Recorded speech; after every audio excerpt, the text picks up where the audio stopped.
ibadahnya seorang hamba kepada Allah tidak mengenal waktu dan tempat. Kapanpun, dimanapun, dia harus beribadah kepada Allah Subhanahu wa Ta'ala. Harga diri seorang mukmin itu di sisi Allah lebih besar daripada kehormatan Ka'bah sendiri. Nah, nikmat seorang mukmin lebih besar daripada itu.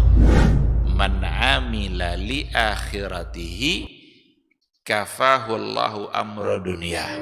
Barang siapa yang beramal untuk akhiratnya, Allah akan cukupkan baginya urusan dunianya. Berjuang dengan harta untuk membela agama Allah Subhanahu wa Ta'ala, hendaklah menjadi penopang terhadap dakwah ini, bukan sebaliknya yang menghalangi dakwah ini, tapi jadilah keluarga muslim yang menopang dakwah Islam. Kenikmatan dunia Assalamualaikum ini warahmatullahi wabarakatuh.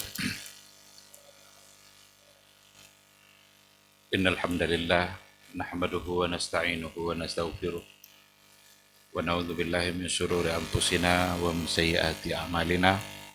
May yahdihillahu fala mudhillalah wa may yudlilhu fala hadiyalah.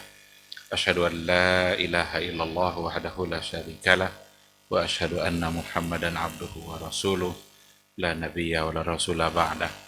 Ikhwati fillah, ma'asyiral hadirin wal hadirat, rahimani Allah wa iyyakum. Mari sama-sama kita awali kajian kita dengan mengucapkan puji dan syukur kepada Allah Subhanahu wa Ta'ala. Alhamdulillah, pada malam yang penuh berkah ini kita dimudahkan oleh Allah Azza wa Jalla untuk duduk di majelis ilmu. Mudah-mudahan keberadaan kita di majelis ilmu malam ini membuat kita semakin dekat dengan Allah Subhanahu wa Ta'ala dan semakin dekat dengan Rasulullah yang guru pertama yang mengajarkan syariat Islam.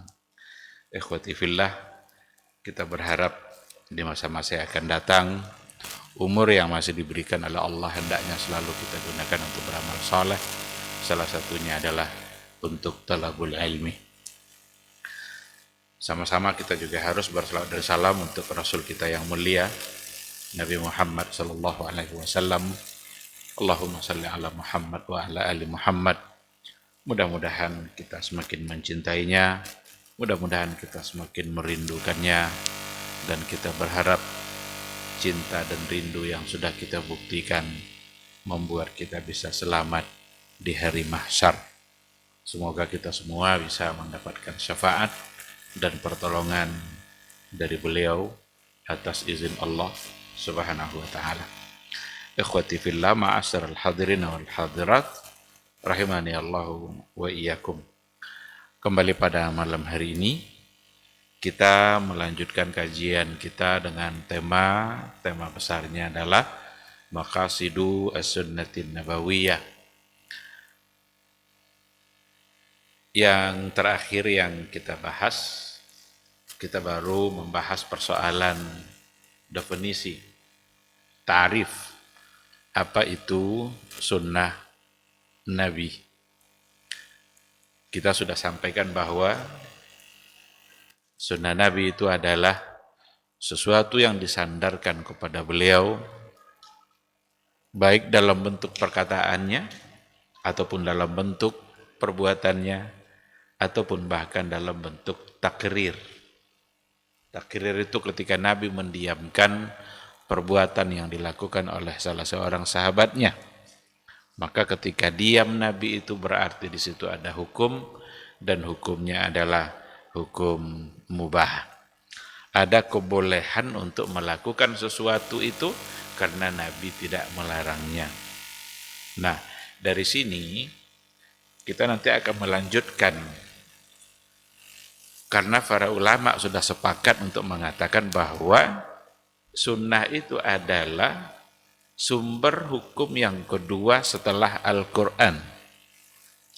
Jadi kalau mau diurut susunan hukum, sumber hukum dalam Islam itu, yang pertama adalah Al-Quranul Karim, dan yang kedua adalah sunnah Rasulullah Sallallahu Alaihi Wasallam. Jadi sekarang kita membicarakan persoalan persoalan sunnah yang menjadi sumber hukum yang kedua. Pertanyaannya adalah, apa dalil-dalil yang dijadikan oleh para ulama sebagai hujjah bahwa sesungguhnya memang sunnah itu bisa dijadikan sumber hukum? Tentu ada dalilnya. Dan dalilnya bisa didapat dari Al-Quran atau juga bisa didapat dari hadis-hadis Nabi sendiri. Ada ayat-ayat yang memerintahkan kita untuk mentaati Rasul. Setelah mentaati Allah, semua ayat yang dengan nada dan redaksi seperti itu semua adalah bisa dijadikan dalil hujjiyatus sunnah.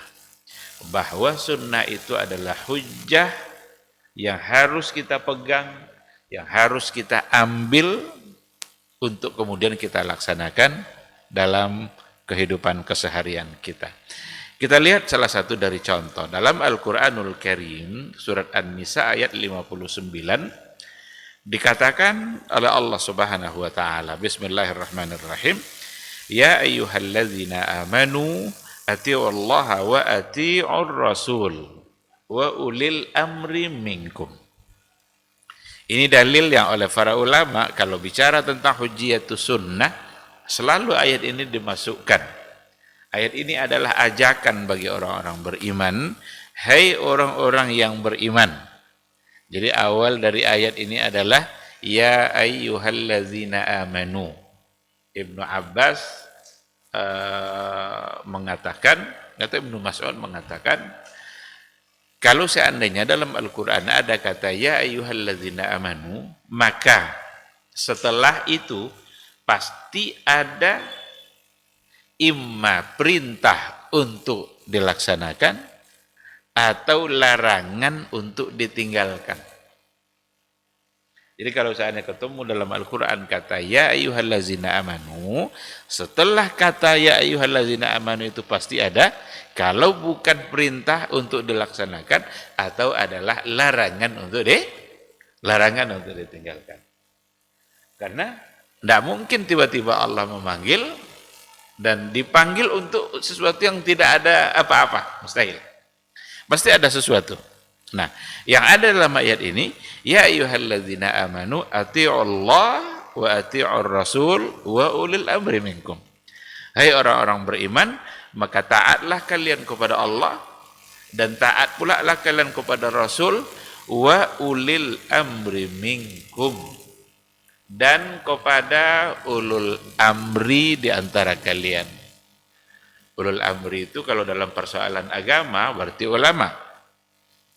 Ulul amri kalau dalam persoalan kepemimpinan bernegara berarti pemerintah. Bisa dimaknai dengan dua hal. Ulil amri minkum. Hanya saja kata ulil amri tidak lagi disebutkan sebelumnya ati'u. Ati'u hanya untuk dua. Ati'u Allah wa ati'ur Rasul. Taatlah kepada Allah dan taatlah kepada Rasulullah sallallahu alaihi wasallam. Ketika dikatakan ati'ur Rasul setelah ati'u Allah, maka kedudukan taat kepada Rasul itu sama dengan sederajat dengan taat kepada Allah Subhanahu wa taala. Kenapa demikian? Karena Rasul itu sendiri adalah utusan sah, utusan resmi Allah yang mengutus dia untuk menjadi seorang Rasul, maka apapun yang diperintahkan oleh Rasul sesungguhnya itu adalah perintah Allah. Apapun yang datang larangan dari Nabi kita itu sesungguhnya adalah larangan yang datang dari Allah, dan mentaati keduanya itu berada dalam satu level. Oleh karena itu, ketika ada orang yang mencoba untuk mengingkari sunnah, ada kelompok namanya mungkirus sunnah. Kelompok mungkirus sunnah yang hanya merasa cukup dengan Al-Quran saja. Kita nggak perlu sunnah, cukup dengan Al-Quran. Karena Al-Quran itu sudah lengkap dan sudah sempurna. Tibyanan likulli syai'. Kan sifat Al-Quran itu kan tibyanan likulli syai', menjelaskan segala sesuatu. Kalau sudah segala sesuatu, ya buat apa lagi selain Al-Quran? Ini pemikiran yang datang dari kelompok mungkirus sunnah, tetapi itu tidak bisa diterima. Tidak bisa diterima sama sekali. Dikarenakan oleh menentang apa yang ada dalam Al-Quranul Karim. Dikarenakan oleh ketaatan kepada Rasul itu Allah juga yang memerintahkan, maka menganggap tidak penting sunnah berarti sama dengan menganggap tidak pentingnya Al-Quran. Melanggarnya berarti sama dengan melanggar Al-Quran. Adapun untuk ulil amri itu tidak disebutkan kata ati'unya lagi, tidak lagi satu level. Jadi ulul amri itu bisa dimaknai dengan dua hal. Ulul amri jika berurusan dengan persoalan agama berarti maksudnya adalah ulama. Maka taatlah kepada ulul amri, taatlah kepada ulama dalam keputusan-keputusan hukum yang disampaikan oleh para ulama. Tapi kalau seandainya hubungannya sama soal kepemimpinan dan kenegaraan berarti adalah pemerintah, waliul amr yang memegang tampuk kepemimpinan, kekuasaan yang mengatur persoalan dunia kita, maka itu merupakan satu hal yang juga wajib untuk ditaati. Hanya saja ketaatan kepada mereka tergantung sesuai tidak, mendukung tidak untuk ketaatan kepada Allah dan ketaatan kepada Rasul. Seandainya ada keputusan-keputusan yang ternyata untuk mendurhakai Allah, maka walil amri tidak wajib lagi untuk ditaati. Kalau seandainya bertentangan dengan ketaatan kita kepada Allah dan ketaatan kita kepada Rasul. Jika tujuannya untuk mendurhakai Allah dan mendurhakai Rasul, berarti tidak ada ketaatan. Maka dalam hadis dikatakan la ta'ata li makhluqin fi ma'siyatil khaliq. La ta'ata li makhluq. Tidak ada satu bentuk ketaatan pun bagi makhluk fi ma'siyatil khaliq jika memang tujuannya untuk bermaksiat kepada Khaliq. Istri diminta taat kepada suami. Kapan istri wajib taat pada suami? Untuk hal-hal yang sejalan dengan ketaatan kepada Allah, ketaatan kepada Rasul. Seandainya si suami mengajak untuk berbuat dosa, seandainya suami mengajak kepada satu perbuatan yang dimurkai oleh Allah, wajib kasih istri taat? Tidak. Anak terhadap ayah mesti taat. Anak kepada orang tua mesti taat. Tapi kapan harus mentaati orang tua? Jika untuk sesuatu yang memang mendukung kepada ketaatan untuk Allah dan untuk Rasulullah sallallahu alaihi wasallam. Seandainya seorang ayah mengajak anak untuk bermaksiat kepada Allah, berarti la ta'ata li makhluqin fi ma'siyatil khaliq. Oleh karena itu, kata ulil amri itu tidak lagi diawali oleh ati'u karena memang tidak selevel ketaatan kita kepada waliul amr, tergantung apakah sesuai dengan apa yang diinginkan oleh Allah ataukah tidak. Seandainya seorang ayah mengajak anaknya untuk berbuat syirik, maka tidak ada ketaatan dan tak perlu untuk ditaati. Dia tidak akan disebut sebagai anak yang durhaka kalau seandainya dia tidak mentaati orang tuanya di dalam bermaksiat kepada Allah Subhanahu wa ta'ala. Ikhwati fillah, ini salah satu dari ayat Al-Quranul Karim yang dijadikan landasan oleh para ulama tentang hujjiyatus sunnah, bahwa sunnah adalah hujjah, sunnah menjadi sumber hukum setelah Al-Quranul Karim. Ati'ullah wa ati'ur rasul wa ulil amri minkum fa in tanaza'tum fi syai'in farudduhu ilallahi war rasul. Jika kalian berselisih tentang sesuatu, jika kalian berbantah-bantah tentang sesuatu, ada masalah yang belum selesai, bagaimana cara menyelesaikannya?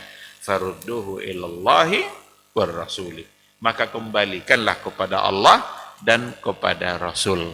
Kepada Allah berarti kepada Al-Quran, kepada Rasul berarti kepada sunnah Nabi kita Muhammad sallallahu alaihi wasallam.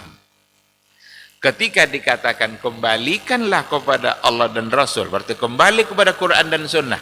Disinilah kata hujjah yang sangat tepat untuk diambil dan disimpulkan. Karena kembalilah kepada sunnah, berarti dia yang harus kita jadikan sandaran. Dia yang harus kita jadikan panduan di dalam menyelesaikan masalah. Masalah apa saja? Dalam masalah keluarga. Terjadi masalah dalam keluarga. Berapa banyak persoalan-persoalan keluarga yang terjadi. Dan mungkin saja masalah satu keluarga berbeda dengan masalah yang lain. Keluarga yang lain. Bagaimana cara menyelesaikannya? Kembalikan kepada Allah dan kembalikan kepada Rasulullah sallallahu alaihi wasallam. Oleh karena itulah Islam itu turun sebagai sebuah konsep membawa berbagai aturan-aturan main di berbagai lini kehidupan kita. Dalam persoalan keluarga umpamanya, ada fikih usrah, ada fikihnya, ada aturan mainnya. Hukum keluarganya ada al-ahwal as-syakhsiyah. Diatur, Al-Quran menyebut, Nabi menjelaskan. Jadi kalau ada masalah, maka kembalikan pula kepada sumber tadi. Terjadi barangkali masalah dalam pergaulan keseharian yang hubungannya dengan muamalah umpamanya. Islam itu juga datang untuk menyampaikan persoalan-persoalan muamalah. Maka ada pula namanya fikih muamalah. Ada pula namanya fikih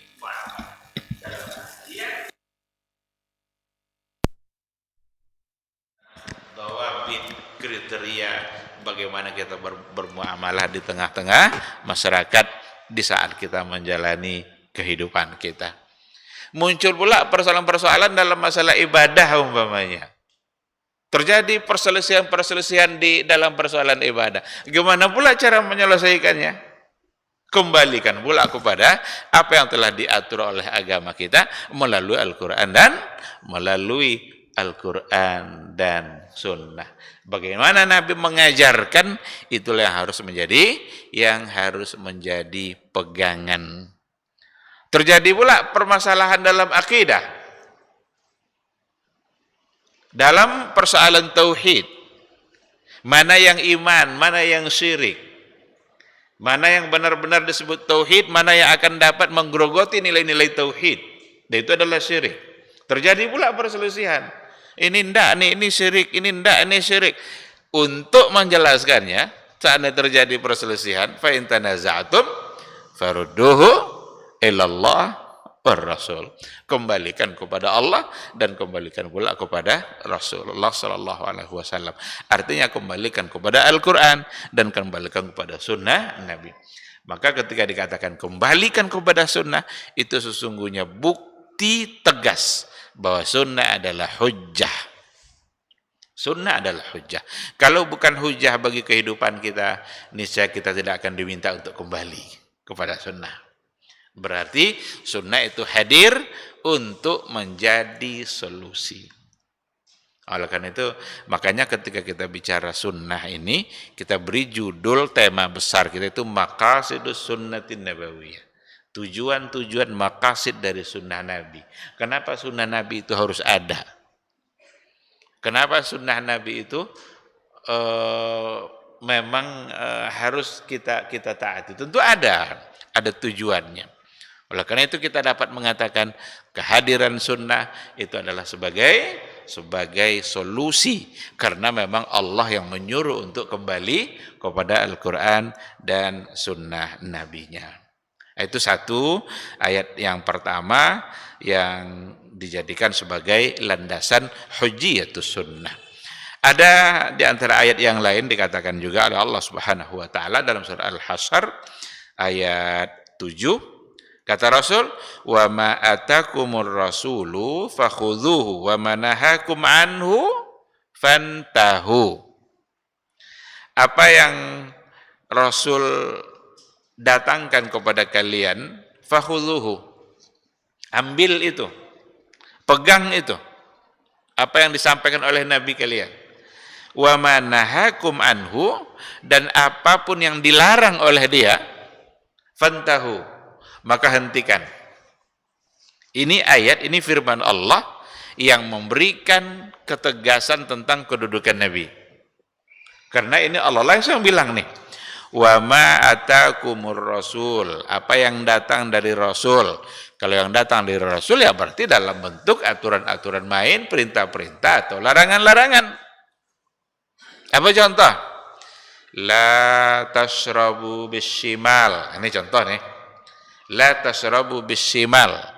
Janganlah kalian minum dengan tangan kiri. Fa inna syaitana yashrabu bishimal. Karena sesungguhnya syaitan itu minum dengan tangan kiri. Siapa yang menyebut ini? Nabi, Rasul kita. Allah bilang apa? Wa ma atakumur rasul fakhudhu wa ma nahakum anhu fantahu. Apa yang datang dari Rasul kalian diperintahkannya, ambil, laksanakan. Wa ma nahakum anhu, dan apa yang dilarangnya, tinggalkan. Sekarang datang satu larangan. La tasrabu bishimal. Apa sikap kita di hadapan hadis ini? Orang yang beriman sikapnya adalah at-ta'ah. Sami'na wa ata'na. Oleh karena itu, iman kita akan menjaga kita dari satu kesalahan yang ada dalam larangan tadi, maka kita tidak akan pernah minum dengan tangan kiri. Kenapa demikian? Karena Rasul kita yang melarangnya. Kalau kita langgar, berarti kita melanggar perintah Nabi, perintah Rasul kita. Apalagi dia katakan, fa inna syaitana yasrabu bishimal. Rasul menyebutkan alasannya. Ada nanti kita temukan dalam berbagai larangan, dan memang larangan Nabi itu bertingkat-tingkat juga. Tidak semuanya. Perintah juga bertingkat-tingkat. Ada yang untuk wajib, ada yang untuk sunnah. Larangan ada yang sampai ke tingkat haram, ada yang sekedar makruh. Itu nanti ada karina-karina. Para ulama yang akan memberikan penjelasan itu. Tidak pula semua orang yang akan mampu untuk ngomong, ini tidak haram, ini tidak haram.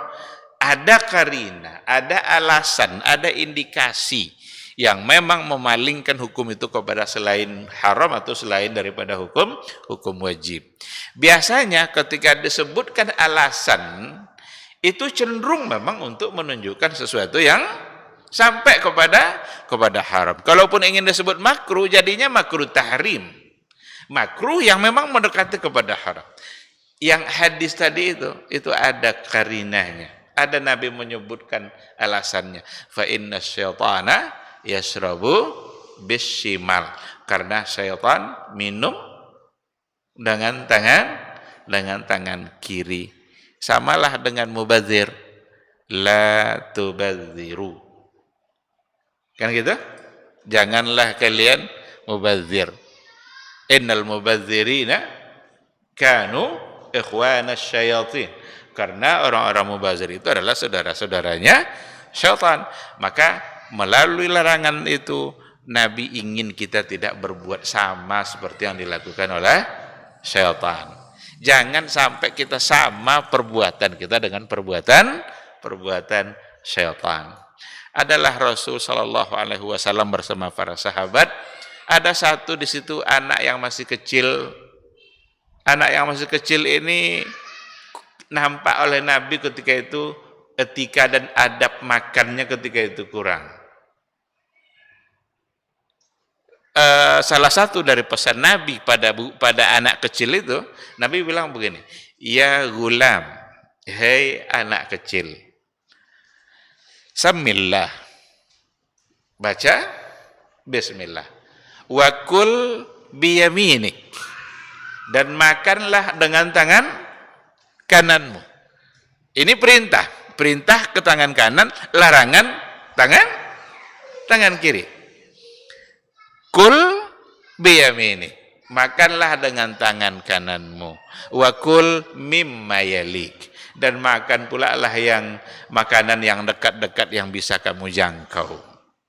Karena nampak sama Nabi, ya namanya anak kecil tentu rasa malunya belum ada. Dia menjangkau makanan yang jauh-jauh, dia ambil karena pakai tangan kanan, pakai tangan kiri.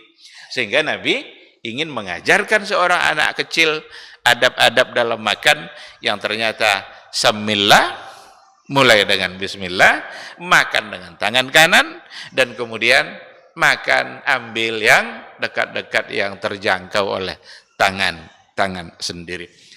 Berarti ini satu di antara contoh. Dan contohnya itu akan sangat banyak sekali. dalam persoalan etika, akhlak, muamalah, ibadah, akidah, semua akan kita temukan baik dalam bentuk perintah maupun dalam bentuk larangan. Yang kalau datang dari Nabi kita, maka fakhudhu, ambil itu. Oleh karena itu, ikhwati fillah, setiap kali kita melaksanakan apa yang diperintahkan oleh Nabi dan meninggalkan yang dilarang oleh Nabi kita, maka setiap kali itu berarti kita menunjukkan ketaatan kita kepada beliau dan berarti itu menjadi pahala bagi kita. Mudah sekali untuk mendulang pahala. Mudah sekali untuk mendapatkan biar catatan pahala kita itu semakin panjang dan timbangannya berat. Niatkanlah setiap yang kita lakukan untuk mentaati Allah dan mentaati Rasul dalam berbagai persoalan, karena sempurna Nabi kita mengajar. Jangankan perkara-perkara besar, perkara-perkara kecil yang privasi diajar oleh Nabi kita. Apa yang harus kita lakukan saat kita di kamar kecil, di toilet? Tidak ada orang lain, hanya kita sendiri di situ. Rasul mengajar. Mulai dari cara masuk, kaki mana yang harus kita dahulukan? Lalu apa yang harus kita lakukan di dalam? Bagaimana cara kita keluar? Kaki mana yang harus kita kedepankan saat keluar? Kalau seandainya itu kita lakukan dan niatkan terus untuk mentaati Allah dan Rasulnya, maka semua yang kita lakukan itu akan menjadi pahala. Dan dengan cara seperti itulah kita akan bisa mempertahankan agama kita itu. Biar tidak lupa dia, maka diamalkan. Berdasarkan ayat ini, yang perintah ini, apapun yang disampaikan oleh Nabi kalian untuk kalian, perintahnya ambil.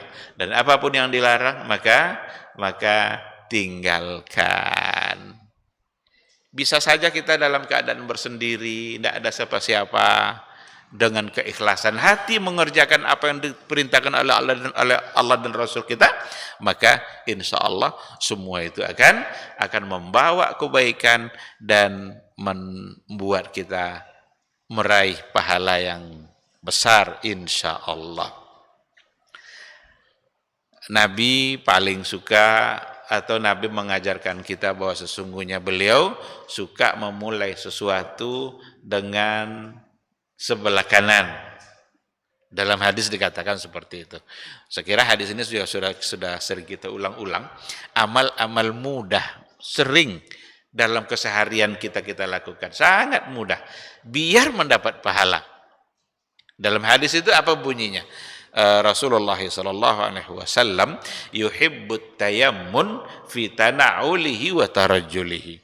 Rasulullah SAW itu suka memulai segala sesuatu dari sebelah kanan. Fi tana'ulihi wa tarajjulihi. Saat dia pakai sandal dan saat dia sisir rambut. Jadi kalau pagi-pagi mau kerja, sisir rambut, mulai dari sebelah kanan.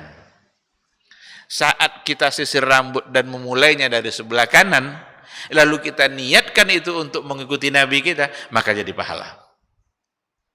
Sisir rambut kita menjadi bagian dari cara untuk mendapatkan pahala. Pakai pula sandal, ingin pergi ke kantor, ke kampus, dimulai pula dari kaki kanan, maka pakai sandal kita saat itu akan menjadi pahala. Kalau tidak pakai kaki kanan, mulainya berdosa atau tidak sah pakai sandal, tidak ada hubungan sama sah tidak sah, karena ini bukan rukun, syarat, wajib, tidak. Tapi ini ujian bagi keimanan kita untuk mencintai Nabi kita. Ujian bagi hati kita sejauh mana kita mencintai. Justru kalau sengaja kita untuk memulai dari sebelah kiri untuk membangkang dan membantahnya, jangan-jangan itu bisa menjadi dosa. Tapi kalau seandainya kita pakai kiri dulu, tidak ada hubungan sama pembangkangan tadi, tidak masalah. Cuma ada yang hilang dari kita. kita kehilangan pahala yang seharusnya kita mendapatkan, tapi kita tidak mendapatkannya. Nah, lain halnya nanti kalau dalam persoalan ibadah, dalam persoalan tuntunan-tuntunan yang memang langsung Nabi yang mengajarkan, itu tak dapat tidak menjadi satu keharusan untuk dikerjakan. Jangan coba-coba untuk dirubah. Solat, Nabi memulai solat itu dengan takbiratul ihram. Itu adalah cara-cara ibadah yang diajarkan oleh Rasul kita, yang tidak dapat tidak kita memang mesti wajib untuk mentaatinya. Oleh karena itu, ibadah itu dibagi dua oleh para ulama. Ada yang masuk dalam kategori ibadah mahdhah, dan ada pula dalam kategori ibadah ghairu mahdhah. Kalau ibadah mahdhah itu ibadah yang memang caranya, ketentuannya, waktunya, jumlahnya, itu semua sudah diatur. Dan kalau sudah diatur seperti itu, maka kita tidak punya hak untuk merubah-rubah. Subuh 2 rakaat, waktu sudah ditentukan, kapan berakhir, kapan mulainya. Maghrib 3 rakaat, kapan mulai, kapan berakhir, gimana caranya, itu semua sudah diatur oleh Rasul kita. Tapi ada yang masuk dalam kategori ibadah ghairu mahdhah, ibadah juga. Kenapa disebut ibadah? Karena kita bisa mendapatkan pahala di situ. Tetapi cara dan ketentuannya memang bisa berkembang. Apa contohnya? Silaturahim. Silaturahim itu ibadah. Barang siapa yang ingin dipanjangkan umurnya dan diluaskan rezekinya, falyasil rahimah. Hendaklah dia menjalin silaturahim. Apakah bisa berkembang cara bersilaturahim? Hari ini luar biasa perkembangan silaturahim. Mungkin ada orang yang tak pernah jumpa, tapi dia selalu ngomong dengan orang itu. Kalau dulu kalau mau ngomong datang temui. Maka ada dulu seseorang yang datang pergi jauh menuju tempat saudaranya. Hanya karena dia mencintai saudaranya itu. Berjalan dia menghabiskan waktu, jarak yang begitu panjang, di tengah jalan datang malaikat. Diutus oleh Allah untuk bertanya, kenapa kamu pergi ziarah nengok dia? Hallaka min ni'matin tarubbuha? Apakah kamu jenguk itu karena untuk keuntungan dunia kamu? Karena ada nikmat-nikmat dunia yang ingin kamu kejar? Enggak, katanya. Saya mengunjungi dia karena saya mencintainya karena Allah. Bukan untuk urusan dunia, berarti untuk urusan akhirat. Apa kata malaikat itu? Saya adalah utusan Allah untuk menyampaikan kepada kamu bahwa Allah mencintai kamu sebagaimana kamu mencintai saudaramu. Ketemu kalau ingin silaturahim. Sekarang ada cara lain. Bolehkah berkembang? Boleh. Kalau seandainya ada kawan di rumah sakit, mungkin dia terbaring. Mungkin tidak kita memberikan sesuatu yang bisa mendapatkan pahala meskipun kita tidak datang ke situ. Kadang-kadang kita kirimkan SMS atau kita kirimkan kita tulis sesuatu yang membuat dia menjadi bergembira, mudah-mudahan bertambah semangat karena kita tidak bisa datang langsung. Kalau kita niatkan itu karena Allah, maka insya Allah itu akan bisa menjadi kebaikan. Nah, oleh karena itu, ibadah ghairu mahdhah memang caranya bisa berkembang, tetapi sesuatu yang mengandung kebaikan, agama menetapkan itu sebagai satu kebaikan, tetapi Nabi tidak membatasi tata cara. Oleh karena itulah bisa berkembang dari zaman ke zaman. Talabul ilmi itu ibadah enggak? Ibadah. Bahkan Nabi sendiri mengatakan, talabul ilmi faridatun ala kulli muslim. Menuntut ilmu itu hukumnya wajib bagi setiap muslim. Kalau sudah dikatakan wajib, berarti sama dengan sholat kan? Berdosa orang kalau tidak menuntut ilmu. Tentu saja ilmu ini nanti ada dua.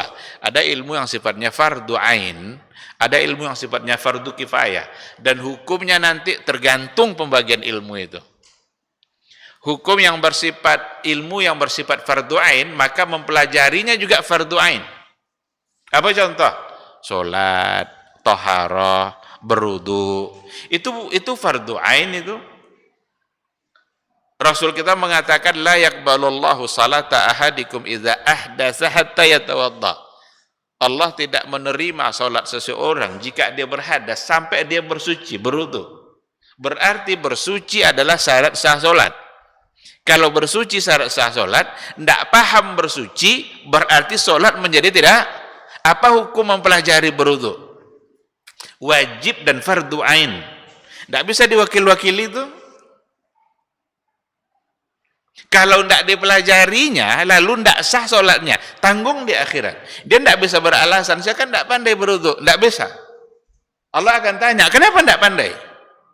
Waktu karena tidak belajar. Sementara Nabi menyuruh untuk belajar. Jadi hukum mempelajari ilmu itu nanti tergantung ilmu itu masuk pada bagian mana. Kalau dia fardu ain, solat itu hukumnya fardu ain, maka mempelajari tata cara solat hukumnya adalah fardu ain. Berdosa seseorang kalau dia tidak belajar solat. Seandainya dia tidak solat karena tidak tahu, di akhirat al-jahlu la yu'zar. Al-jahlu la yu'zar. Kejahilan itu di akhirat nanti tidak bisa dijadikan uzur. Orang tidak bisa beralasan, kenapa kamu tidak sholat? Karena saya tidak tahu tata cara sholat, tidak bisa. Karena dia punya kesempatan untuk belajar. Lain halnya nanti ketika fardunya fardu kifayah, maka hukum mempelajarinya juga akan menjadi fardu kifayah. Karena tidak dibebankan kepada semua orang. Hanya saja yang fardu kifayah, kalau tidak ada yang mempelajarinya, maka bisa-bisa semuanya kena dosanya, karena tidak ada yang menggugurkan. Sering kan diartikan fardu kifayah itu kan gugur hukum ketika dikerjakan oleh sebahagian. Dan tidak semua ilmu memang yang masuk dalam kategori fardu ain. Apakah wajib kita mempelajari ilmu kedokteran? Tidak. Berdosa kalau tidak masuk kedokteran? Tidak berdosa, apalagi mahal-mahal sekarang. Mau masuk aja ratusan juta. Tetapi kalau ada yang ingin memasukinya, tujuannya untuk berkhidmat dalam Islam. Apa contoh berkhidmat dalam Islam? Untuk memberikan kemudahan dalam persoalan kesehatan bagi umat manusia yang menjalani kehidupan. Dokter biasanya dulu dokternya laki-laki, dia yang menangani kelahiran perempuan. Ada perempuan melahirkan, dokternya laki-laki. Melahirkan, dokternya laki-laki. Padahal melihat aurat hukumnya adalah haram. Kalau menangani proses kelahiran itu tidak lagi melihat, mungkin menyentuh aurat. Lebih parah dari melihat. Tapi secara hukum fikih boleh. Karena darurat.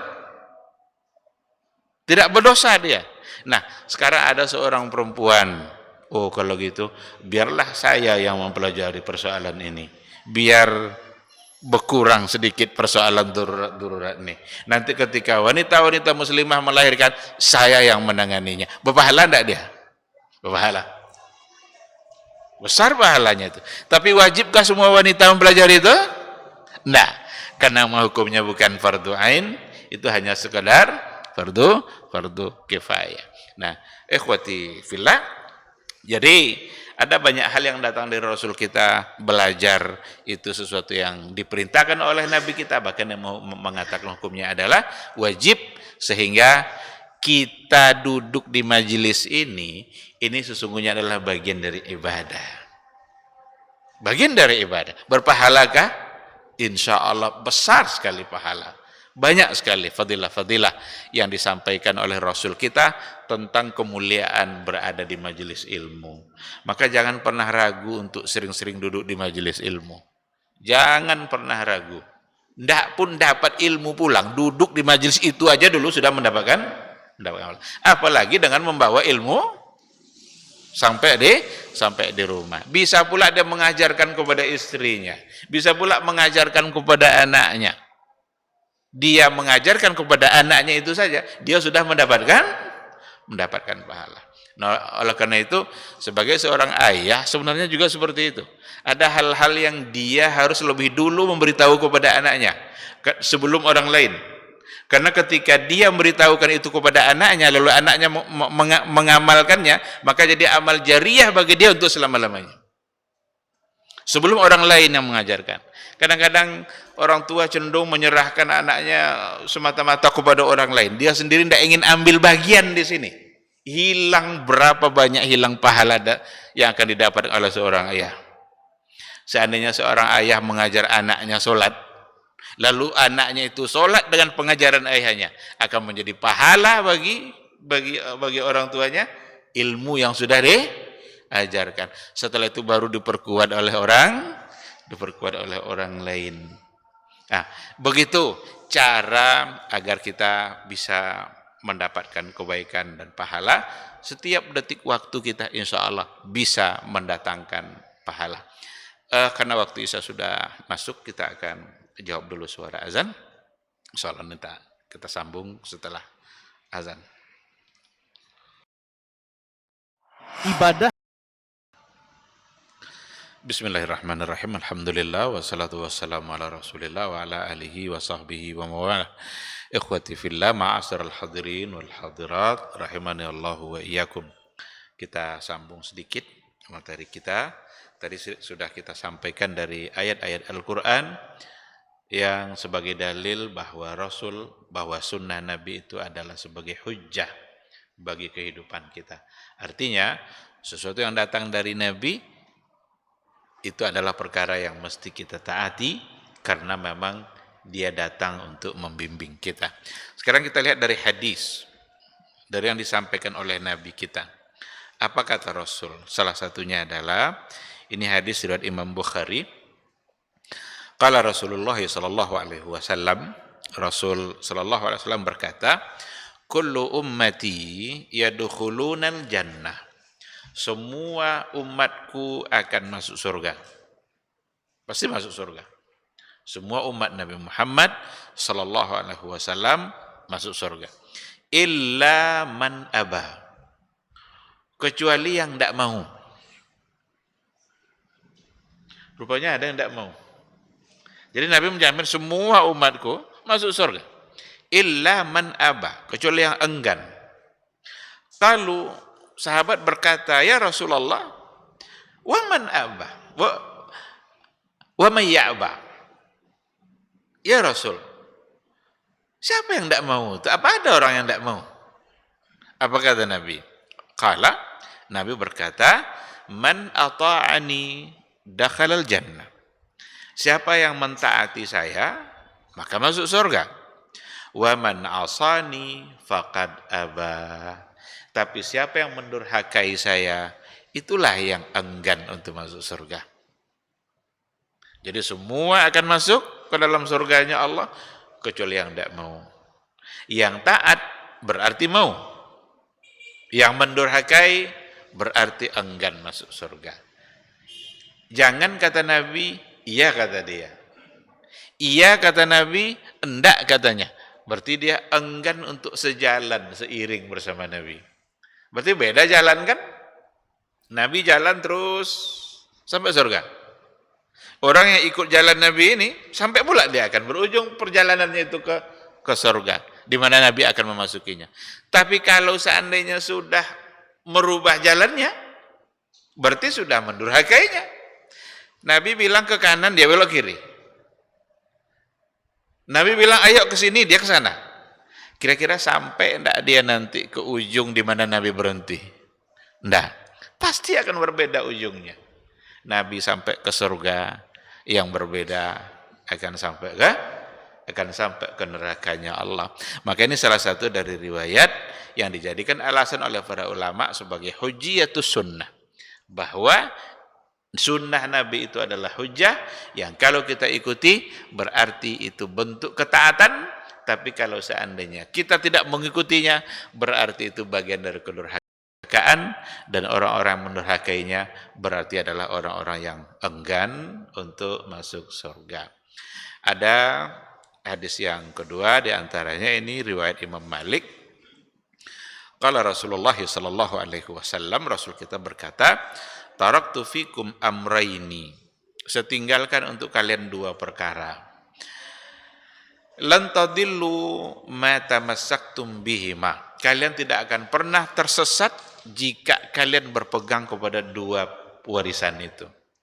Jadi Nabi tidak mewariskan harta, tidak mewariskan dunia, tidak mewariskan jabatan, tapi yang diwariskan oleh Nabi dua saja. Kalau kita berpegang kepada keduanya, maka lan tadillu, tidak akan pernah tersesat.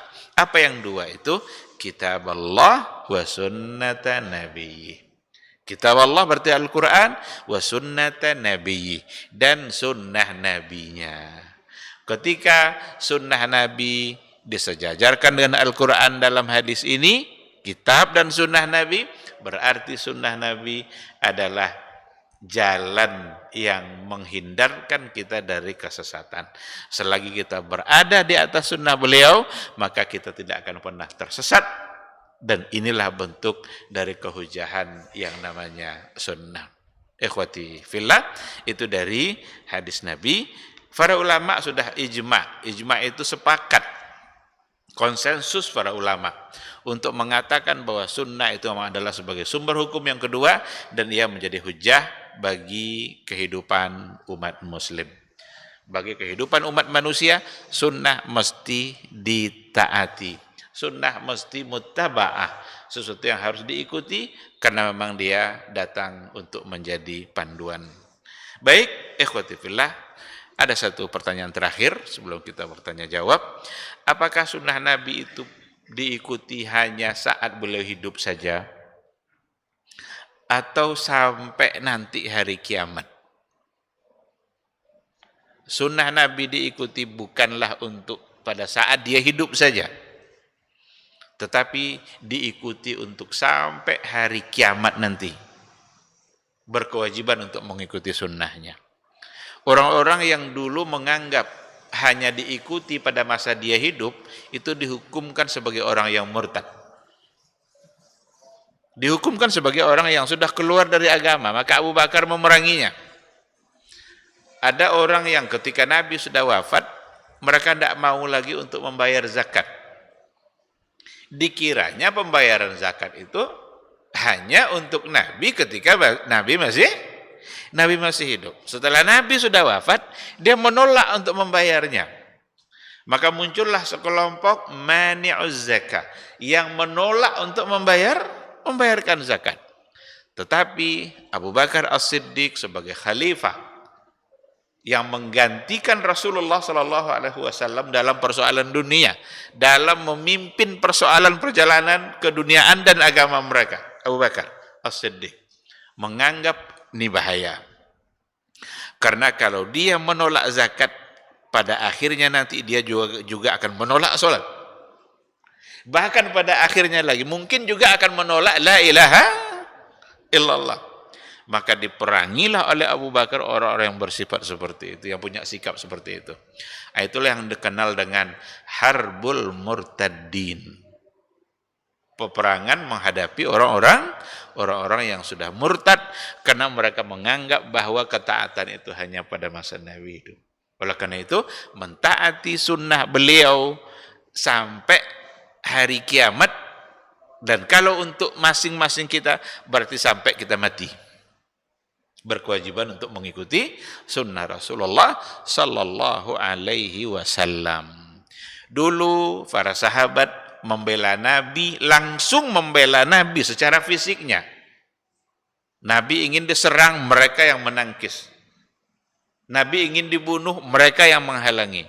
Sekarang ketika Nabi tidak ada, bagaimana cara membela Nabi? Caranya adalah dengan membela sunnahnya. Ketika ada orang yang memperolok-olokkan sunnah, banyak orang yang memperolok-olokkan sunnah, bahkan sesuatu yang menjadi sunnah itu dijadikan bahan tertawaan oleh sebahagian. Adakah hati kita merasa tersentuh untuk membela sunnah Nabi? Sahabat-sahabat dulu mendapatkan kemuliaan dengan membela Nabi secara fisik langsung. Fisik Nabi yang dibelanya. Tapi kita hari ini punya kesempatan untuk membela sunnah-sunnah yang telah beliau ajarkan. Ketika ada pelecehan-pelecehan terhadap sunnah, maka kita berkewajiban untuk membela apa yang bisa kita lakukan. Berikan penjelasan. Begini yang sebenarnya, bukan seperti itu. Maka upaya pembelaan terhadap sunnah itu sesungguhnya adalah bagian dari bentuk cinta kita kepada Rasulullah sallallahu alaihi wasallam. Ikhwati fillah, mungkin ini yang menjadi bahan dari kajian kita pada malam hari ini. Setelah bab ini kita masuk nanti pembahasan tentang pembagian sunnah. Apa fungsi sunnah, pembahagian dan fungsi. Apa fungsi sunnah terhadap Al-Quran? Kenapa sunnah itu harus ada? Mungkinkah kita paham Al-Quran tanpa sunnah? Itu semua akan kita bahas insya Allah pada pertemuan yang akan datang. Kita cukupkan sampai di sini untuk malam hari ini. Tapi masih ada beberapa menit barangkali kalau ada 1 atau 2 pertanyaan. Jika ada yang mau ditanyakan. Kalau tidak kita tutup. Cukup, pas. Baik, terima kasih. Semoga majelis ini menjadi ibadah bagi kita. Semoga dicatat oleh Allah Subhanahu wa taala sebagai amal saleh yang memperpanjang catatan amalan kita dan memperberat timbangan kebaikan kita. Sehingga di akhirat kelak mudah-mudahan kita semua mendapatkan catatan kita dengan tangan kanan. Amin, amin ya rabbal alamin. Subhanakallahumma bihamdika asyhadu an la ilaha illa anta astaghfiruka wa atubu ilaik. Wassalamualaikum warahmatullahi wabarakatuh.